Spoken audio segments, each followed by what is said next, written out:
Et bonjour tout le monde, on se retrouve pour la première vidéo sur la série Python. Donc aujourd'hui on va voir comment on installe Python, on va faire un premier programme aussi pour voir en quoi Python est super accessible et super intuitif. Donc d'abord c'est quoi Python? Python c'est un langage de programmation.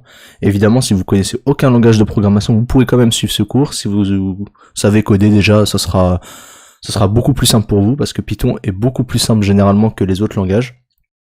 Voilà, on l'utilise beaucoup en ce moment, c'est sûrement un des plus répandus, notamment pour le développement back-end. On peut faire de la programmation structurelle avec, on peut faire de l'orienté objet. Voilà, Python est très versatile. On peut aussi faire de la gestion de données, de database, on peut faire du machine learning, etc., etc. Je vous passe tous les détails. Donc on se retrouve sur le site officiel de Python pour le télécharger. Donc voilà, les liens seront en description. Mais vous pouvez le trouver très facilement en tapant télécharger Python sur Google, bref. Ici, on se retrouve sur cette page, vous allez cliquer là et suivre l'installation tranquillement. Il n'y a aucune manœuvre technique à faire ici. Je vais pas le faire parce que je l'ai déjà. Mais voilà. Donc évidemment, si vous n'êtes pas sur Windows, vous changez votre OS ici, vous choisissez votre OS. Je l'ai pas dit, mais il y a quelques prérequis. Donc avoir un ordinateur, c'est mieux qu'un téléphone pour coder. Bien sûr, vous pouvez sur téléphone, mais c'est beaucoup moins accessible. Voilà, mettez ma vidéo en fond et essayez de faire avec moi. C'est important de coder avec moi parce que si vous regardez seulement, vous n'allez pas intérioriser les notions. La programmation, c'est beaucoup de pratique. Donc voilà, on va télécharger Python et évidemment, on va pas coder directement sur le terminal. Bien sûr, quelques vétérans de l'informatique vous diront que c'est plus pertinent de coder sur terminal. On comprend mieux les choses. Moi, je vais vous dire que non. On va coder sur une interface graphique, un IDE, donc PyCharm. Si vous n'avez jamais codé, suivez-moi. Si vous avez déjà codé, que vous avez un IDE préférentiel du style Visual Studio ou que sais-je, continuez sur le vôtre. Nous, on va utiliser PyCharm. Donc pour qu'on soit sur la même longueur d'onde, je vous conseille de le télécharger. Donc c'est aussi un téléchargement très simple. Vous le téléchargez, moi je l'ai déjà. Donc on va lancer ça. Et c'est ici qu'on va coder. En fait, c'est une interface visuelle, c'est beaucoup plus simple, je trouve, que le terminal. Le terminal, c'est assez dur quoi, comme c'est pas très visuel. Donc on va aller sur PyCharm.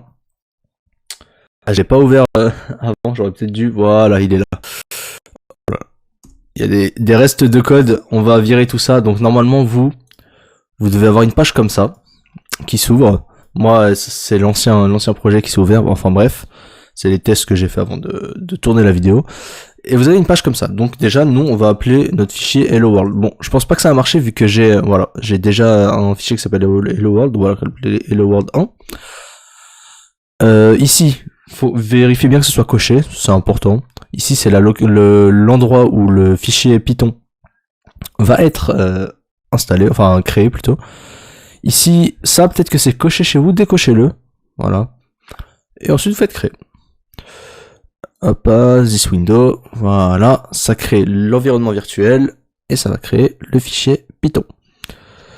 Donc on est là dans mon fichier Python, dans mon dossier Hello World 1, on va faire ici, on va cliquer sur Project, on va faire clic droit, New, Python File. On va l'appeler Hello World, là j'ai le droit pour le coup.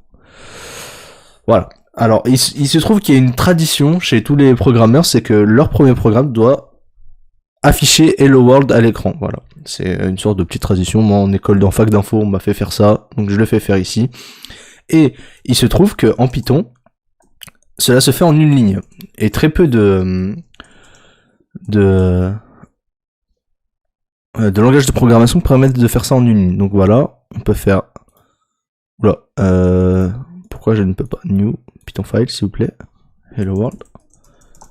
Ok, j'avais pas fait Python File malheureusement. Ok, c'est pas grave. Donc ici, je suis en Python File, on fait print, Hello World, suivez avec moi bêtement. Bien sûr, dans les prochaines vidéos, je vais tout vous expliquer.